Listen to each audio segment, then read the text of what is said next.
నీ జీవితంలో కూడా దేవుడు పోరాడాలంటే నువ్వు దేవుని సన్నిధిలోకి రా, దేవుని స్థలంలోకి రా. దేవుడు మనకిచ్చిన అవకాశాన్ని సద్వినియోగపరచుకోండి. మీ సంఘానికి ఇచ్చిన ప్రతి అవకాశాన్ని సద్వినియోగపరచుకో. ఈరోజు దేవుడు నీ జీవితంలో చెబుతున్నాడు, నీ ప్రార్థన వినబడింది. నీ ప్రార్థన, ఉపవాస ప్రార్థన, దేవుడు ఆయన సన్నిధిలోకి వచ్చి ఎందుకు వేచి ఉండమంటున్నాడంటే, పరలోకము నీ పని పరిపూర్ణం చేయడానికి ప్రయత్నం చేస్తుంది. నువ్వు కనిపెట్టుకుని ఉండు. ఈరోజు నువ్వు ఎందుకు ఉపవాసం ఉన్నావో దేవుడు ముందే విన్నాడంట. నువ్వేమంటున్నావు? మీరేమంటున్నారు? నా జీవితంలోకి విడుదల కావాలనుకుని నువ్వు దేవుని దగ్గరికి వచ్చావు. నీ ప్రార్థన ముందే దేవుడికి వినబడిపోయింది. నువ్వు ఏమి నిశ్చయించుకుని ఈ ఆవరణలోకి ఈరోజు వచ్చావో అది దేవుడు ముందే చేయాలని ఆశిస్తున్నాడు.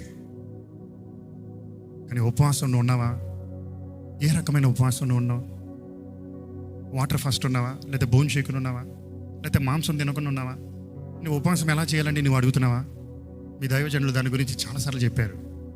వారి జీవితం చూస్తే మీ జీవితంలో అర్థమవుతుంది. ఉపవాస ప్రార్థనలో ఒక శక్తే దేవుని కార్యాలు ముందుకు కొనసాగుతాయి.